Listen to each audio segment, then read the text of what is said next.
अस्सलाम वालेकुम, मैं हूं रेहान तारिक और आप देख रहे हैं दास्ताक। पाकिस्तान तहरीक इंसाफ का एहतसाब का बयानिया एक बार फिर सवालात की जद में है। एक बार फिर हुकूमत पर अहम शख्सियात को NRO देने का इल्जाम है। मुशीर बराए एहतसाब शहजाद अकबर के इस्तीफे के बाद वफाकी तहकीकाती इदारे FIA में बड़े पैमाने पर उखाड़ पिछाड़ की गई है। शहजाद अकबर के इस्तीफे देने के बाद DG FIA ने शुगर और मनी लॉन्ड्रिंग के केस समेत मारूफ और अहम तरीन केसेस की तहकीकात करने वाले 9 FIA अफसरान को तब्दील कर दिया है। जिन अफसरान को तब्दील किया है उनमें सबसे अहम नाम असिस्टेंट डायरेक्टर सैयद अली मर्दान का है, जो 2 अहम केसेस की तहकीकात कर रहे हैं। पहला अहम केस शहबाज शरीफ के खिलाफ तहकीकात है, जबकि वो साबिक DG FIA बशीर मेमन के खिलाफ कायम GIT का हिस्सा भी हैं। FIA में जिन अफसरान के तबादले किए गए हैं उनमें असिस्टेंट डायरेक्टर हमीद राशिद, राना फैसल, अब्दुल क़य्यूम, जवार अहमद, शिराज उमर, नदीम अहमद और सिबगतुल्लाह खान शामिल हैं। हैरानकुन तौर पर इन तबादलों से सेक्रेटरी दाखिला, वजीर दाखिला और डायरेक्टर FIA लाहौर भी लाइल्म थे। और जब इंटीरियर मिनिस्टर से इन तबादलों से बल किया गया तो उन्होंने कैसे रिस्पॉन्ड किया है, आज वो भी आपके साथ रखा है।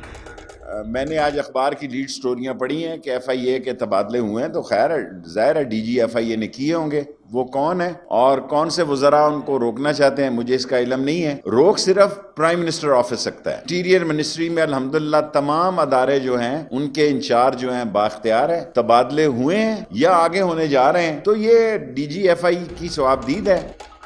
अब FIA में अफसरान के तबादले पर कई सवालात हैं। FIA अफसरान को किसने और क्यों तब्दील किया, one of the prominent questions. और बुनियादी सवाल है, क्या पाकिस्तान तहरीक इंसाफ ने अपने लोगों को NRO देने के लिए शहबाज शरीफ और जहांगीर तरीन को भी NRO दे दिया है?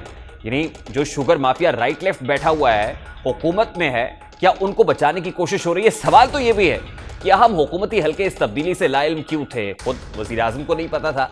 अफसरान के तबादले में इदारे की पॉलिसी को नजरअंदाज क्यों किया गया? क्योंकि रोटेशन पॉलिसी बड़ी वाज़ेह है, उस रोटेशन पॉलिसी की धज्जियां उड़ा दी गई।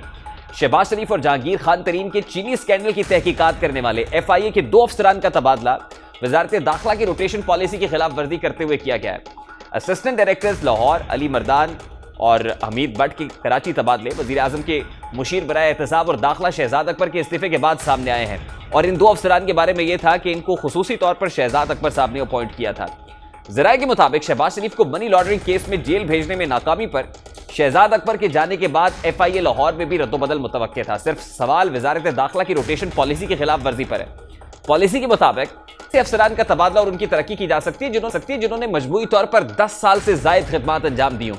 लेकिन इन दोनों अफसरान की मजमूई सर्विस 5 साल है, तकरीबन 4 साल 9 माह ये लोग सर्विस कर चुके हैं। यहाँ ये बात अहम है, गुज़श्ता हफ्ते FIA ने शहबाज शरीफ और उनके बेटे हमजा के खिलाफ शुगर स्कैंडल केस का चालान खुसूसी अदालत में जमा कराया था।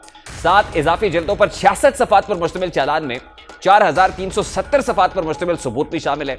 इसी तरह जहांगीर खान तरीन के खिलाफ भी भरपूर सबूत होने के बावजूद उनके खिलाफ कार्रवाई नहीं हो रही, केस को परसू नहीं किया जा रहा, क्योंकि FIA ने मुबैना तौर पर जहांगीर तरीन के खिलाफ मुकदमे की सरगर्मी से पैरवी नहीं की है। FIA जनूबी पंजाब से ताल्लुक रखने वाले तकरीबन 40 मेंबरान असम्बली के ग्रुप के तहफ़्फ़ुज़ात के बाद केस से पीछे हट गई थी। आपको याद होगा जिसमें कमेटी बनी थी, वज़ीर आज़म से इनके मामला तय पाए थे। अब FIA की जानिब से शुगर स्कैंडल्स की तहकीकात के अफसरान के तबादले के बाद सवालात हो रहे हैं कि अपोजिशन लीडर के खिलाफ चालान अदालत में जमा होने के बाद अफसरान को क्यों तब्दील किया गया? जिस अफसर ने सबूत जमा किए अदालत में भी उसी ने पेश होना था और उसी से यकीनन जो डिफेंस काउंसिल है उसने सवाल करने थे। क्या तबादला करके FIA के केस को कमजोर करने की कोशिश की गई है? अगर वजीर आजम और दीगर अहम वज़रा इन तबादलों से लाइल्म थे तो क्या हुकूमत में बैठे शुगर माफिया ने तबादलों में किरदार अदा किया है?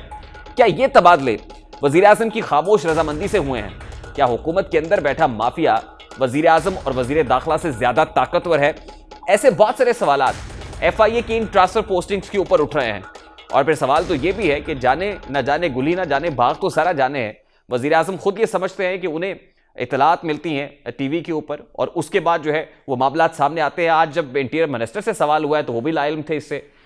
ना तो सेक्रेटरी इंटीरियर को पता होता है, सेक्रेटरी दाखिला जानते हैं, ना ही खुद डायरेक्टर FIA जानते हैं, क्योंकि डायरेक्टर FIA डॉक्टर रिजवान की जानिब से एक खत लिखा गया है और उस खत में वाज़ेह मौक़िफ़ अपनाया गया है कि इन अफसरान को रिटेन करना बहुत इंपॉर्टेंट है, क्योंकि FIA रीसबमिशन ऑफ चलान की स्टेजस पर है और ये अफसरान जो ऑब्वियसली इन्वेस्टिगेशन ऑफिसर है इन केसेस के अंदर, अगर इनको ट्रांसफर कर दिया जाएगा और ना सिर्फ ये कि विद इन प्रोविंस किया जाएगा बल्कि सूबा बदर कर दिया जाएगा तो ये केसेस बड़ी बुरी तरीके से हर्ट होंगे। तो यकीनन ऐसे में सवालात तो उठते हैं कि डायरेक्टर FIA ऑब्वियसली जिनको पता होना चाहिए था, जो रिस्पॉन्सिबल है, जिन्होंने इन ऑफिसर्स को रिलीव करना था, क्या डायरेक्टर एफआईए लाहौर से भी नहीं पूछा गया कि ये 2 अफसरान क्या इनको सूबा बदर कर दिया जाए, क्या इनको कराची भेज देना चाहिए, सिंध भेज देना चाहिए? तो वो भी लाइल में। लेकिन इस पर एक थ्योरी ये भी है कि कुछ लोगों का ख्याल ये है कि director FIA Lahore doctor Rizwan ये समझते थे कि वो भी तबादलों की जद में आएंगे, यानी नेक्स्ट ट्रांसफर पोस्टिंग अब डॉक्टर रिजवान की होनी है।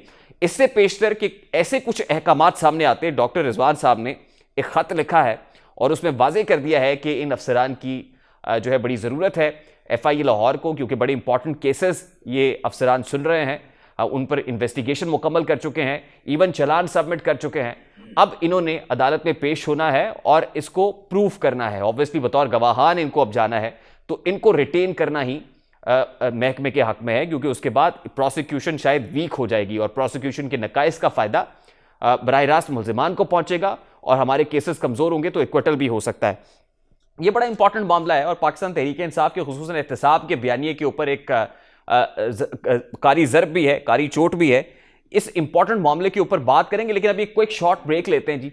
ब्रेक लेते हैं, ब्रेक के बाद जब तो पाकिस्तान तहरीक इंसाफ से भी इसका जवाब लेने की कोशिश करेंगे और फिर एक बड़ा इंपॉर्टेंट केस है जो साबिक वज़ीर आज़म नवाज शरीफ से मुताल्लिक है, उस पर भी बात करेंगे। इस ब्रेक के बाद हमारे साथ रहिएगा।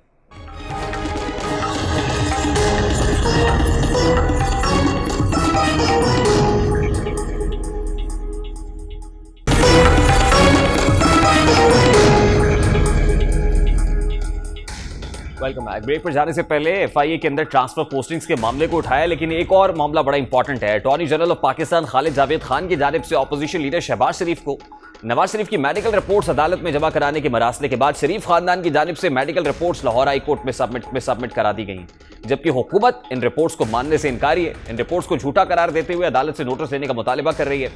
इसी दौरान ऑपोजिशन लीडर शहबाज शरीफ ने अटॉर्नी जनरल के खत का जवाब भी दे दिया है। जवाबी मरासले में अटॉर्नी जनरल के खत को मावराए कानून और लाहौर हाई कोर्ट में जेर समात मामले में तौहीन अदालत के मुतरादिफ करार दिया है। शहबाज शरीफ की हिदायत पर 2 सफ़ात पर मुश्तमिल जवाबी मरासला उनके पर्सनल सेक्रेटरी मुराद अली की जानिब से अटॉर्नी जनरल के सेक्रेटरी खालिद जावेद खान न्याजी को भिजवाया गया है। जवाबी खत में कहा गया है कि अटॉर्नी जनरल का खत ने इख्तियार करदा लबो लहजा इंतहाई काबिल एतराज़ और नामुनासिब है। अटॉर्नी जनरल के खत में लाहौर हाई कोर्ट की 16 नवंबर 2019 के हुक्म की मंदरजात जमा कराई गई है। यकीन दहानी को दुरुस्त तौर पर मलूज़े खातिर नहीं रखा गया और अदालती हुक्मनामे के दुरुस्त तनाजुर को पेश नज़र रखे बगैर वफाकी काबीना की हिदायत पर अटॉर्नी जनरल ने खत लिखा है। शहबाज शरीफ के सेक्रेटरी का कहना था कि अटॉर्नी जनरल के अहकामात पर खत लिखने वाले मातहत अफसर हल्फनामे के इख्तितामी हिस्से को समझने से कतई कासर नजर आते हैं। शहबाज शरीफ की जानिब से कहा गया है कि अटॉर्नी जनरल के खत को लिखते हुए कानून, मेडिकल बोर्ड की तश्कील, उसकी कार्रवाई की तफसील और उसकी बुनियाद पर की गई जो मारूजात हैं उनको नज़रअंदाज किया गया है। मरासले में मजीद कहा गया है कि अटॉर्नी जनरल का खत 16 नवंबर 2019 के अदालती हुक्म के दायरा कार और मुतय्यन करदा हुदूद से तजावुज़ है और काबीना को दम तोड़ते सियासी बयानी की हिमायत मीडिया ट्रायल की नीयत से जारी किया गया है। मरासले में बताया गया है कि अदालती हुक्म की रोशनी में तमाम रिपोर्ट्स मुतय्यना मुद्दत में जमा कराई गई और हल्फनामे के मुताबिक तमाम जिम्मेदारियां बर वक्त अदा की गई, इनसे कभी सरफे नज़र नहीं किया है। नवाज शरीफ की मेडिकल रिपोर्ट्स पर खतो किताबत जारी है, लेकिन साथ ही मेडिकल रिपोर्ट पर भी सवालात हो रहे हैं। सवाल रिपोर्ट लंदन में जेर इलाज मरीज की हैं और इस पर दस्तखत अमेरिका में मुकीम डॉक्टर के हैं। क्या रिपोर्ट भी एक और कतरी खत है? सवाल तो यह भी है कि पाकिस्तान मुस्लिम लीग नून जो नवाज शरीफ की आमद से मुतालिक बयानियां तश्कील दे रही थी, वज़ीर आज़म इमरान खान, उनकी कैबिनेट और हुकूमती तर्जुमानों की जानिब से भी डील का तासुर दिया जा रहा था। क्या अब डील के इम्कानात मादूम हो गए हैं? क्या अब हुकूमत के लिए तमाम रास्ते साफ हो चुके हैं? इन्हीं सवालात का जवाब आज वज़ीर दाखिला शेख रशीद अहमद ने भी दिया। रिपोर्ट्स बड़ी डिस्कस हो रही है नवाज शरीफ साहब की। एक बदनसीब इंसान है कि जाली रिपोर्ट से गया और जाली रिपोर्ट से वहां क़याम करना चाहते हैं। दुनिया में ऐसा कोई लीडर नहीं है। अपने मुल्क से भागे 3-3 साल हो गए। वो कह रहा है कोरोना की वजह से वो इलाज नहीं करा सके और लोगों को कहते हैं कि कोरोना के लिए कोरोना में जुलूस की सूरत में इस्लामाबाद जाओ। लोगों को बीमारी में धक्का देना चाहते हैं और खुद इनको इतनी सेहत अजीज है। हालांकि बर्गर इस्लामाबाद में भी बड़े मशहूर है। बहुत पहले ये कई मरतबा कहा कि 3 महीने हैं, मैं 1 महीना गुजर गया, 60 दिन और हैं। बड़े शौक से अपोजिशन आके शौक पूरा कर रहे। अपोजिशन के तिलों में तेल नहीं है। अपोजिशन के रिंग पिस्टन बैठे हुए हैं, लोगों में कचरा फंसा हुआ है। आप देख लेना 27 फरवरी को भी और ज्यादा 23 मार्च को भी। इस वक्त सीनियर एंकर पर्सन तजियाकार सना बुचा साहिबा ने हमें ज्वाइन किया है। अस्सलाम वालेकुम सना बुचा साहिबा, बहुत बहुत शुक्रिया आपके वक्त के लिए। सना बुचा साहिबा, इंटीरियर मिनिस्टर की गुफ्तगू आपने सुनी होगी, वो कहते हैं ऑपोजिशन के तिलों में तेल नहीं है। पहले तो हुकूमत ऑपोजिशन को मार्च की तारीखें बदलने का कह रही थी, लग रहा था कि शायद हुकूमत के ऊपर एक खौफ तारी है, लेकिन अब तो हुकूमत बड़ी कॉन्फिडेंट दिखाई दे रही है अपने लबो लहजे से। इस एतमाद की वजह क्या हो सकती है सना बुचा साहिबा? देखिए, elementary my dear Watson, elementary, simply elementary. आप ये देखिए कि कैसे हालात बदलते हैं, कैसे वाक़यात बदलते हैं और कैसे बयानात बदलते हैं। आप ये भी देखिए कि जब डील ज़ोरों पर थी तो यहाँ से हुकूमत की तरफ से इस तरह के स्टेटमेंट्स आते थे कि जी हम देख रहे हैं कि कौन उनकी राहें हमवार कर रहा है। फिर हमने सुना कि जी थोड़ा सा अग्रेसिव हुई टोन, फिर हमने देखा कि थोड़े दिन के लिए मादूम हो गई, उसके बाद फिर से एक वो हुई है। तो जाहिर है कि देखिए मेडिकल रिपोर्ट्स जाली हैं या नहीं हैं। मैं डिस्क्लेमर ये दूंगी कि मैं किसी की भी बीमारी पर सियासत या सहाफ़त करने में यकीन नहीं रखती, लेकिन ये बात तो ज़रूर तय है कि अगर तो जाली रिपोर्ट्स से कोई वापस आना चाहता है तो फिर जो जाने वाली रिपोर्ट्स थी वो कितनी जाली थी और कितनी असल थी। तो ये मेडिकल बोर्ड्स और जाली रिपोर्ट्स ये एक मजाक बन गया है। और मेरा ख्याल है कि now the science are so, मतलब they tell a tale on their own, कि मतलब एक कहानी है, वहीं से शुरू होती है वहीं पे ख़त्म होती है। जहाँ डील लॉक होने जा रही होती है वहाँ पर आप देखते हैं कि तारीखें भी आ जाती हैं, या सादिक साहब को तारीख भी पता होती है, मियाँ नवाज शरीफ आपको कहती है जी मैं कल आ रहा हूँ, आप देखिएगा बहुत जल्द मैं आपके बीच में खड़ा हूँगा। मरियम साहबा फिर उसके बाद आपको थोड़े दिन बाद नज़र आती हैं कि वो कहती हैं मियाँ साहब खुद डिसाइड करेंगे। तो ये तमाम तर चीज़ें जाहिर है कि कुछ दो कुछ लो पर टिकी हुई हैं। और 23 मार्च जाहिर है एक डेट थी, एक डेडलाइन थी। आप देखिए कभी भी सारे एग्स एक बास्केट में नून लीग नहीं रखती। तो अगर वो डील पर कोई बात हो भी रही थी, वापसी के कोई रास्ते हमवार हो भी रहे थे, तो अब आज के रोज़ ये बात शायद थोड़ी सी इफ़ी हो गई है। शायद जो डील के एक्चुअल नताइज थे या वो इनको नहीं फिर सर मुझे सब eight this point in time अगर हुकूमत को ब्रीदिंग स्पेस मिली है या एक ब्रीदर मिला है तो इसके पीछे हुकूमत की अपनी परफॉर्मेंस तो नहीं है। इस कॉन्फिडेंस के पीछे अगर परफॉर्मेंस नहीं है तो क्या हुकूमत के कॉन्फिडेंस के पीछे भी ऑपोजिशन ही है? ऑपोजिशन ही हुकूमत को एतमाद दिया? रेहान, आप कितने मासूमाना सवाल करते हैं। देखिए अवाम की और हुकूमत की परफॉर्मेंस जो है वो हुकूमत की परफॉर्मेंस कब बेहतर रही है? मतलब परफॉर्मेंस बेस्ड तो इस मुल्क में कभी एहतसाब नहीं हुआ, कभी जो है हुकूमतें नहीं गई। तो प्लीज़ ये परफॉर्मेंस बेहतरी आई है, ब्रीदिंग स्पेस मिली है, नहीं मिली है। हाँ, ये कह सकते हैं कि कहीं ना कहीं बात जाके अटक सी गई है, और अटक के बाद अब खान साहब को रिलीफ मिलता है या मियाँ साहब को रिलीफ मिलता है वो देखना पड़ेगा। यानी ये समझा जाए कि at this point in time कम से कम मियाँ साहब को ग्रीन सिग्नल नहीं मिला, पता नहीं रिलीफ मिल रहा है या नहीं मिल रहा है, ग्रीन सिग्नल नहीं है इस वक्त उनके लिए। मेरा नहीं ख्याल कि ग्रीन सिग्नल है, लेकिन मेरा ख्याल है कि सिग्नल रेड भी नहीं हुआ। तो वो जो बीच का एक होता है, ऑरेंज में लाइट भटकी भी है कि अभी पता नहीं है, गाड़ी अभी चल नहीं रही, क्योंकि रेड लाइट भी नहीं है कि रुक जाए और ग्रीन लाइट भी नहीं है कि चली जाए। तो अभी थोड़ा सा वक्फा है, वक्फा बराए डील। जब वो वक्फा ख़त्म होगा इंशाअल्लाह कभी ना कभी तो होगा, इस मुल्क के जो हुक्मरान हैं और जो इस मुल्क को चलाना चाहते हैं उनके दरमियान माबैन कोई डील हो जाएगी। तो इसके नताइज आप भी देख लेंगे, मैं भी देख लूँगी। फिर प्लेटलेट्स किसकी ऊपर जाती हैं, किसकी नीचे आती है, किसकी मेडिकल रिपोर्ट होती है, किसकी नहीं होती, ये तो आने वाला वक्त ही बताएगा। इंटरेस्टिंग एनालिसिस और बड़े वाशगाफ अंदाज में आप कह रही हैं। बारकैफ मैं इसमें मजीद जाना नहीं चाहता, लेकिन एक सिंड्रोम मेरा ख्याल है आपने भी पहली बार सुना होगा, ये टाकासुबो सिंड्रोम है। अब ये कुछ जापानीज़ है, नाम ही बड़ा मुश्किल है अगर मैं सही अदा कर पाया हूँ तो। अब ये सिंड्रोम आ गया है, मतलब एक तो ये समझ नहीं आती। मेरा फिर सादा सा सवाल है कि अब तो 2 साल हो गए, तकरीबन 2 साल से ज़्यादा ही हो गए हैं, ये इलाज अभी तक नहीं हुआ अगर ये जो भी सिंड्रोम है। देखिए मैं अगेन मैं कह रही हूँ ना, इलाज होने के लिए तो मेरा ख्याल है कि अगर ये बात, अगर मियाँ साहब की या नून लीग की अगर इस बात पे यकीन कर लिया जाए कि वो कहते हैं कि कोविड की वजह से वो ऑपरेट नहीं करा रहे और एक ऑपरेशन उनका बहुत लाजमी होना है, तो मेरा ख्याल है अगर वो एजवे रोड में चहलकदमी कर सकते हैं तो मेरा ख्याल है इसमें कोई मजायका नहीं है कि वो थोड़े दिन पाकिस्तान आ जाएँ, अपनी तहरीक को कोई अमली जामा पहनाएँ, यहाँ पर कोर्ट में अपने आप को पेश करें, अपने आप को डिफेंड करें अगर कर सकते हैं, उसके बाद अपना इलाज के लिए वापस चले जाएँ। लेकिन जाहिर है कि देखिए ये इतना आसान नहीं होता। जो हम कह देते हैं ना कि वो वापस क्यों नहीं आ जाते, मेरा ख्याल है हम कहीं ना कहीं इसका जवाब जानते हैं। वो वापस आ गए तो पता नहीं वो वापस जा सकेंगे कि नहीं, अगर एक दफ़ा पाकिस्तान आ गए तो वापस लंदन मुकीम हो सकेंगे कि नहीं, क्या यहाँ पर उनके साथ क्या ट्रीटमेंट होगी, डील कहाँ पहुँची है, कौन कहाँ पर बजिद है कि मीडिया ट्रायल नहीं होना चाहिए, और कौन कहाँ पर बजिद है कि हमें 2017 वाले हालात दे दीजिए। मेरा ख्याल है आई हैव सेड इनफ। चलिए, ये तो सब इसका मतलब directly proportional to the green signal है। अगर मियां साहब को green signal at this point in time नहीं मिल रहा तो आपकी दानिश में आपका एनालिसिस क्या है? ग्रीन सिग्नल अभी किसको मिल रहा है, फिर किसके लिए है? देखिए, मेरा नहीं ख्याल कि सिग्नल ग्रीन अभी किसी के लिए भी है। मेरा ख्याल है कि ग्रीन सिग्नल तब होता है जब आप किसी से भी खुश होते हैं या आपको खातिर ख्वाह नताइज की उम्मीद होती है किसी से। आपने यहाँ से खातिर ख्वाह नताइज नहीं मिले, फिर आपने सोचा कि जो पुराने लोग हैं उनको वापस लाया जाए, लेकिन पुराने लोगों को पुराना पाकिस्तान चाहिए।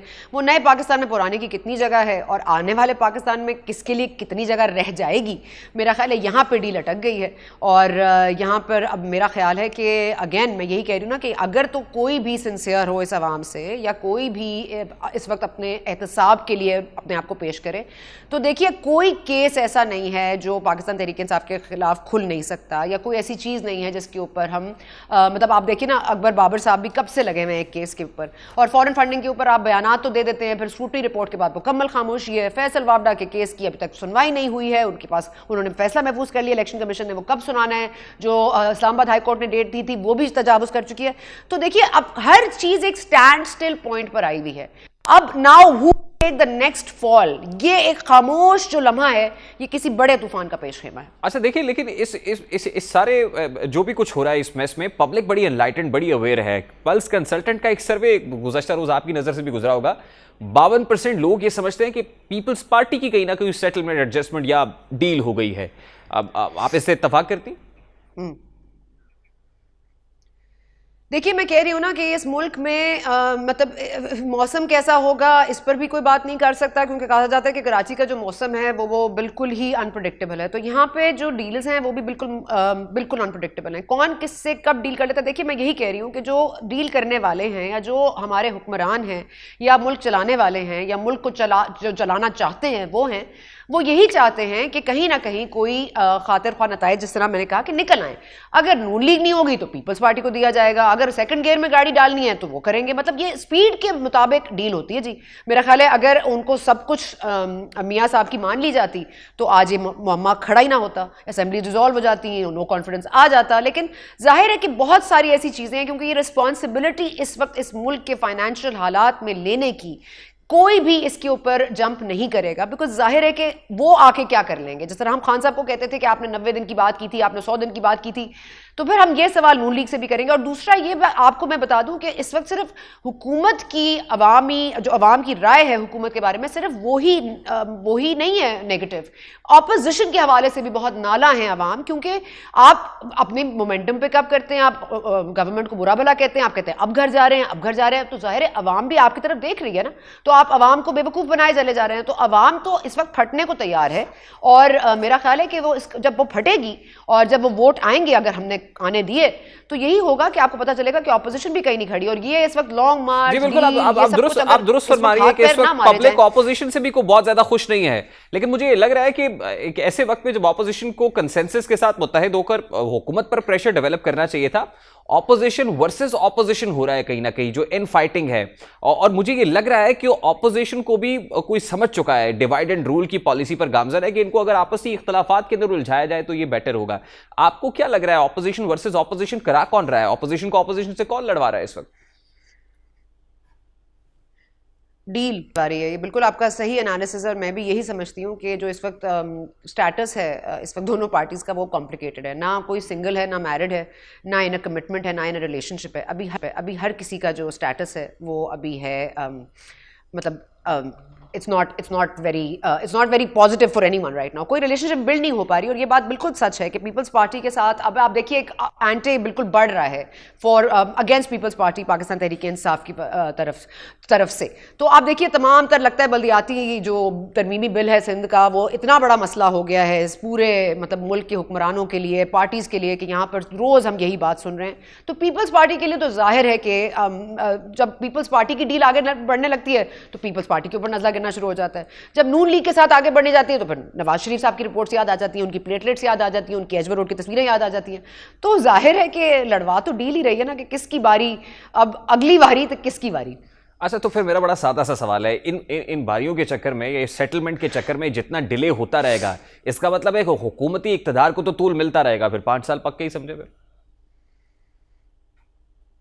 देखिए, मैं हुकूमत को के कबल अज़ वक्त जाने के हक में बिल्कुल नहीं हूँ। कोई भी हुकूमत हो, अगर वो जमहूरी तरीके से आई है तो उसको अपना वक्त पूरा करना चाहिए, अपनी मुद्दत पूरी करनी चाहिए। मतलब हम एक डेमोक्रेटिक सेटअप को सपोर्ट करते हैं, लेकिन जो इस वक्त सूरत हाल नज़र आती है कि देखिए एक होती है इग्नोरेंस कि आपको नहीं पता कि क्या हो रहा है, और एक आपको पता होता है, एक होती है हार्टलेसनेस कि आपका दिल ही मतलब सख्त हो गया है कि आप ना आवाम की सिस्कियां सुन पा रहे हैं, ना आप महंगाई देख रहे हैं। 12.96 इस वक्त इन्फ्लेशन बैठी हुई है आपकी। आप मुझे बता दीजिए क्या ये पॉसिबल है कि अवाम जो हैं आपके एक हफ्ता पेट्रोल ना बढ़ने से आप उनको मुतमईन कर पाएंगे? क्या 15 दिन में पेट्रोल नहीं बढ़ेगा? क्या दो हफ्ते बाद जो आज इमरान खान साहब हीरो बन रहे हैं कि मैंने जी इस हफ्ते पेट्रोल की कीमतें नहीं बढ़ाई, कि अगले हफ्ते नहीं बढ़ेंगी? तो देखिए, हार्टलेसनेस, अगर हार्टलेस हुकूमत हो तो मेरा ख्याल है उसको घर चले जाना चाहिए। कम से कम इग्नोरेंट हो, इनकॉम्पिटेंट हो, समझ आती है। ये हुकूमत तो जी हार्टलेस है, और अगर हार्टलेस हुकूमतें रह जाती हैं।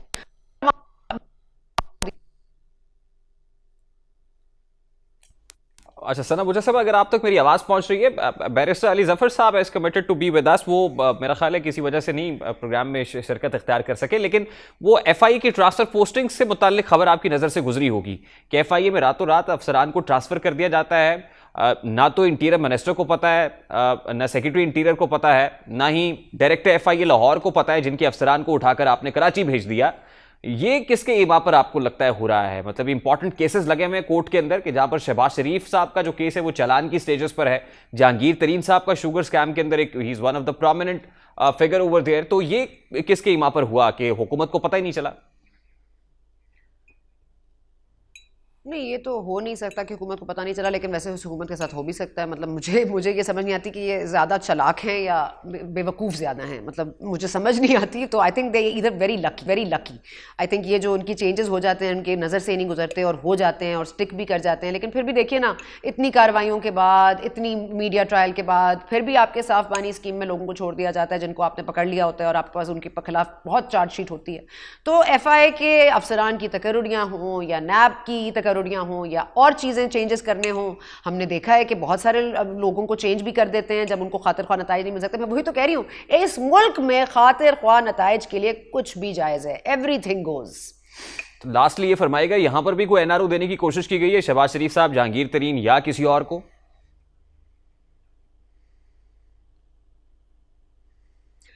एनआरओ का तो पता नहीं, लेकिन इसको सिर्फ ये कह दें कि आर देने की कोशिश की है, यानी कि रिलीफ। और वो रिलीफ भी इसी तरह होता है कि कुछ सांसें आती हैं, कुछ सांसों को खींच लिया जाता है, कुछ थोड़ी सी रस्सी दराज होती है, फिर रस्सी खींच ली जाती है। तो इस मुल्क में यही चक्कर जो है चलता रहेगा, यही चूहे बिल्ली का खेल जारी रहेगा।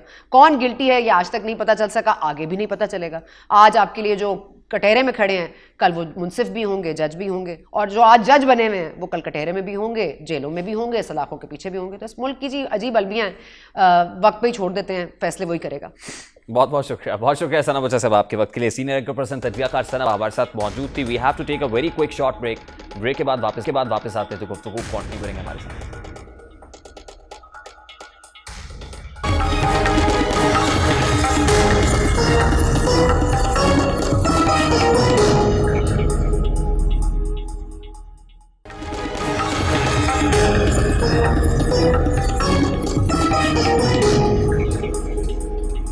Welcome back. पाकिस्तान तहरीक इंसाफ के रहनुमा सेनेटर बैरिस्टर अली जफर साहब इज फाइनली विद अस। बहुत शुक्रिया बैरिस्टर साहब आपके वक्त के लिए। सर, मेरा बड़ा सादा सा सवाल है, एफआईए के अहम अफसरान को रातों रात तब्दील कर दिया गया, नई रोटेशन पॉलिसी का ख्याल रखा गया, और तो और ना वजीर दाखिला को पता, ना सेक्रेटरी दाखिला को पता, डायरेक्टर एफआईए लाहौर को भी नहीं पता, और अफसरान का तबादला हो गया। सर, ये कैसे हो जाता है सर? सर इसके बारे में तो मुझे कोई इल्म नहीं है कि कैसे कैसे हो जाता है, लेकिन ट्रांसफर्स होते रहते हैं और उनका एक प्रोसेस होता है, वो आई एम श्योर फॉलो किया गया होगा जो भी प्रोसेस है। और उसके बगैर तो देखना ट्रांसफर्स पॉसिबल नहीं है। हमारा रूल्स ऑफ बिजनेस भी हैं, हमारे एक प्रोसेस है, ट्रेडिशंस हैं।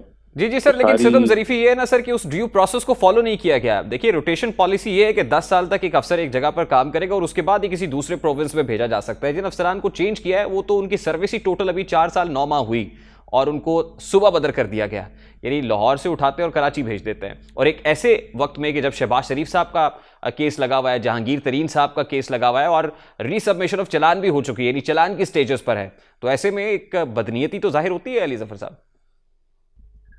देखिए इस तरह आप, एक तो पहली बात यह है कि मेरी नजर में 10 साल का जो आप बात कर रहे हैं रूल रोटेशन पॉलिसी का, ये कोई हतमी पॉलिसी नहीं होती, ये तो एक इंडिकेटिव पॉलिसीज होती हैं इस किस्म की। लेकिन जिस तरह मैंने कहा कि मुझे एग्जैक्ट डिटेल्स तो नहीं पता, आप फरमा रहे हैं कि शायद ड्यू प्रोसेस नहीं फॉलो किया गया। अगर सिर्फ आपकी ये शिकायत है ड्यू प्रोसेस के बारे में कि वो उनको 10 साल से पहले भेज दिया गया, तो फिर तो इतनी कोई ऐसी वायलेशन नहीं है। लेकिन अगर कोई और ड्यू प्रोसेस की आप बात कर रहे हैं तो उसका मुझे इल्म नहीं। चलिए सर, देखिए आप लीगल एक्सपर्ट हैं, ये जिन अफसरान का तबादला हुआ है ये इन्वेस्टिगेटिव ऑफिसर थे, इन्वेस्टिगेशन को देख रहे थे, आईओस कह लें आप। अब ये शहबाज शरीफ साहब के केस को देख रहे हैं जो 16 अरब का है, ये जहांगीर तरीन साहब के केस को देख रहे हैं जो 5 अरब का है, जो शुगर स्कैम है, उसके अंदर अगर आईओस को ही चेंज कर दिया जाएगा चलान स्टेजेस के ऊपर, इज इट जस्टिफाइड? बतौर लीगल एक्सपर्ट आपकी क्या राय है इस पर? देखिए मेरी नजर में तो अब अगर आम केसेस हों और आईओ उसको इन्वेस्टिगेट कर रहे हों तो तबादले होते रहते हैं, क्योंकि वो एक अलग प्रोसेस है। लेकिन क्योंकि ये अहम केस था तो इसलिए ये ज्यादा हाईलाइट हो गए तबादले। अदरवाइज जो नॉर्मल केसेस हैं उनकी तो बहुत सारे स्टेशन हाउस ऑफिसर्स ही तब्दील हो जाते हैं इन्वेस्टिगेशन के दौरान। तो ये ट्रांसफर्स को आप इतना अहमियत नहीं देते आईओज की, लेकिन जिस तरह मैंने कहा कि चूंकि ये ऐसे अहम केसेस हैं, मीडिया पे हाईलाइटेड हैं, तो शायद इसलिए इसके ऊपर ज्यादा तबसरा हो रहा है। लेकिन जिस तरह मैं बार बार रिक्वेस्ट कर रहा हूँ कि मुझे चूंकि पता नहीं है कि क्या एग्जैक्ट वायलेशन की है, क्या पॉलिसी या रूल्स ऑफ बिजनेस की क्या एग्जैक्टली किसने ट्रांसफर किया और गलत किया या सही किया, तो इसलिए मैं उस पर डिटेल में नहीं जा सकता। लेकिन ट्रांसफर्स होते हैं, ये मैं बता सकता हूं। Sir for a moment let's just forget about rotation policy या ड्यू प्रोसेस क्या है। अब मैं तो सिर्फ ये जानना चाह रहा हूं कि ये बड़े जो है वो ऐसे केसेस हैं जो लाइमलाइट के अंदर थे, जैसे आप इत्तफाक कर रहे हैं, ऐसे केसेस में और इस स्टेज के ऊपर कोर्ट में जिस स्टेज पर ये केसेस हैं, ऐसे में आईओस का तब्दील होना, अब क्या ये जस्टिफाइड है? क्या ये इससे फायदा मुल्जिमान को नहीं पहुंचेगा? जो भी नया अफसर आएगा वो कैसे कंटेस्ट करेगा बेहतर तौर पे केस को, कैसे? उसको तो बहुत वक्त दरकार होगा इसके लिए। और फिर मैं आपकी इत्तला के लिए बता दूं कि जो डायरेक्टर एफआईए लाहौर है डॉक्टर रिजवान साहब, उन्होंने भी खत लिखा है और कहा है कि उनको इन अफसरान को रिटेन करना है, इनको ना ट्रांसफर किया जाए कराची में। देखिए ये इस तरह होता है इन्वेस्टिगेशन में कि जहां तक एक शख्स ने इन्वेस्टिगेशन कर ली वो रिकॉर्ड पे आ गई है। अब उसके बाद जब इन्वेस्टिगेशन टीम नई चेंज होगी या कोई नया अफसर आएगा, वो वहां से ही कार्रवाई शुरू करेगा। और अमूमन ये देखा जाता है कि जो जाने वाला आईओ है वो अपनी जो उसको इतलात हैं और जो उसने इन्वेस्टिगेशन की है उसकी जो डिटेल्स हैं वो ट्रांसफर करके ही जाता है दूसरे को। तो जरूर इससे ये होता है कि थोड़ा ट्रांसफर अगर आईओ अफसर हो जाए बीच में तो इन्वेस्टिगेशन में थोड़ा सा गैप आ जाता है। लेकिन वो अगर नया आने वाला उससे बेहतर अफसर हो या उतनी कैपेबिलिटी का हो तो जो इन्वेस्टिगेशन पुरानी है उसको लेके आगे साथ चला जाया जा सकता है। और इसलिए ये कहना कि उससे किसी को फायदा या नुकसान होगा मेरी नजर में वो दुरुस्त नहीं है। सर इस केस से जुड़ा हुआ एक ऐसा पहलू सर जिस पे आपसे बेहतर कोई कमेंट नहीं कर सकता, जहांगीर तरीन साहब का मामला है। जहांगीर तरीन साहब के मामले के ऊपर तकरीबन को 40 लॉ मिनिस्टर्स जो हैं, जो एमपीएज हैं, एमएनएज हैं, इत्तेहादियों में से भी जहांगीर तरीन ग्रुप के, उन्होंने प्रेशर डेवलप करने की कोशिश की खान साहब के ऊपर, और फिर एक कमेटी कॉन्स्टिट्यूट की गई। आपने उसको देखा इस सारे मामले को, और उसके बाद FIA की तरफ से बड़ी सुबह रफ्तारी उस पर उसको परसू नहीं किया गया। तो इसको किस तरह से देखते हैं? क्या कोई मैनेजमेंट थी, कोई सेटलमेंट थी कि FIA ने इसको फिर परसू नहीं किया, पैरवी नहीं की? देखिए, जिस तरह मैंने कहा कि चूंकि वो एक आपका इम्पोर्टेंट और अहम केस है और उसमें IO चेंज हो गया, तो इसलिए वो हाईलाइट हो गया, और इसलिए इसी वजह से आपकी थ्योरीज आ जाती हैं या शक व शुबात की बात आ जाती है। पोजीशन ये है कि जो इन्वेस्टिगेशन FIA कर रही थी वो हमारी नज़र में ऐसी होनी चाहिए, हुकूमत की नज़र में ऐसी होनी चाहिए जो साफ शफाफ हो, और जो इवेंचुअली फाइनली जो भी इंसाफ के तकाजे हैं वो पूरी कर सके। अगर वो उन्होंने इसमें किसी शख्स को भी मुलव्वस पाया तो फिर वो पूरी तरह ट्रायल में जाएगा। ट्रायल में उनको मुल्जिमान को पूरी हक है कि वो अपनी डिफेंस दे, और उसके बाद अदालत फैसला करेगी। लेकिन अगर किसी को ये देखा गया या पाया गया कि वो इनोसेंट है, वो उसके साथ इल्जाम साबित नहीं होता, तो फिर मेरा ख्याल है उसको प्रोसिक्यूट करना भी गलत है, उतना ही गलत है, बल्कि उससे ज्यादा गलत है कि आप किसी इनोसेंट आदमी को भी प्रोसिक्यूट करके ट्रायल में लेके जाए। इसलिए इन्वेस्टिगेशन बड़ी जरूरी चीज होती है, और इसमें ट्रांसफर अगर हो गया एक IO, जिसका मैं कह रहा हूँ, तो एक बेहतर शायद IO या उतना ही केपेबल IO अगर आ जाएगा तो वो उसमें कोई इंसाफ के तकाजों को नुकसान नहीं पहुंचता। वो आपका ट्रायल में आके सारी इन्वेस्टिगेशन फाइनल जब होगी तो ट्रायल में आके सब दूध का दूध और पानी का पानी हो जाएगा। तो इसलिए ये एक मेरा ख्याल है इसको हमें देखना चाहिए एक नॉर्मल ट्रांसफर की जो इन्वेस्टिगेशन में होती रहती है, हमें उसी नजर से देखना चाहिए। चलिए सर, देखिए, एक तरफ तो शहबाज शरीफ साहब वाला केस है, अब रीसबमिशन ऑफ चलान हो गई हुई है, बड़ी तेजी से ये मामला बड़ा हाईलाइटेड है, वज़रा की प्रेस कॉन्फ्रेंसेस के अंदर भी इसका जिक्र होता है। लेकिन दूसरी तरफ बड़ा बैकयार्ड के अंदर चला गया जहांगीर तरीन साहब वाला case, as far as FIA's performance is concern and as far as हुकूमत के अपने लोगों के बयानात आर कंसर्न। जी, हो सकता है कि ये इन्वेस्टिगेशन इसलिए तब्दील हुई हो कि वो पहली इन्वेस्टिगेशन बहुत स्लो चल रही हो, बहुत आहिस्ता चल रही हो। ये मैं भी एक थ्योरी ही पेश कर रहा हूँ, मुझे इल्म नहीं है, लेकिन जिस तरह ये कहा जा सकता है कि एफिशिएंसी शायद नहीं थी इतनी IO की, तो इसलिए तब्दील किया हो, ये कुछ भी हो सकता है। लेकिन ये बात दुरुस्त है आपकी कि इन्वेस्टिगेशन जो है वो साफ शफाफ ही होनी चाहिए, इंसाफ के तकाजे पूरे करके होनी चाहिए, और ये मेरा फर्म बिलीफ भी है। सर, लास्टली ये कहिएगा कि आपको नहीं लगता फिर ये जो अनइवन प्लेइंग फील्ड है, कि एक तरफ तो आप हल्का हाथ रखें, दूसरी तरफ आप शिकंजा बड़ा सख्त कर दें, और फिर इस तरह की ट्रांसफर पोस्टिंग्स ऐसे पॉइंट पर करें जो प्रोसिक्यूशन को कमजोर करें, इसकी वजह से भी एहतसाब का बयानिया काफी हद तक उसको ठेस पहुंचती है? में हल्का हाथ ना भारी हाथ ना हल्का हाथ किसी के ऊपर नहीं रखना चाहिए। अगर आप इसकी कानून की बात कर रहे हैं तो उस पे तो ये है कि रूल ऑफ लॉ का मतलब ये होता है कि आप सबके साथ बराबर सलूक करें, इन्वेस्टिगेशन भी बराबर करें, किसी के साथ ज्यादती ना करें, लेकिन किसी अगर कोई मुल्जिम है उसको छोड़े भी ना। तो यही फिलॉसफी है, और यही अकाउंटेबिलिटी का प्रोसेस हम फॉलो करने की कोशिश कर रहे हैं। बहुत शुक्रिया अली जफर साहब आपके वक्त के लिए। पाकिस्तान तहरीक इंसाफ के बैरिस्टर अली जफर साहब हमारे साथ मौजूद थे। अभी एक ब्रेक लेंगे, ब्रेक के बाद जब वापस आएंगे, वज़ीर आज़म पाकिस्तान चीन भी जा रहे हैं, उनके दौरे के अगराज़ व मकासद क्या है, और एक दो बड़ी इंपॉर्टेंट स्टोरीज हम आपके साथ शेयर करेंगे इस ब्रेक के बाद हमारे साथ।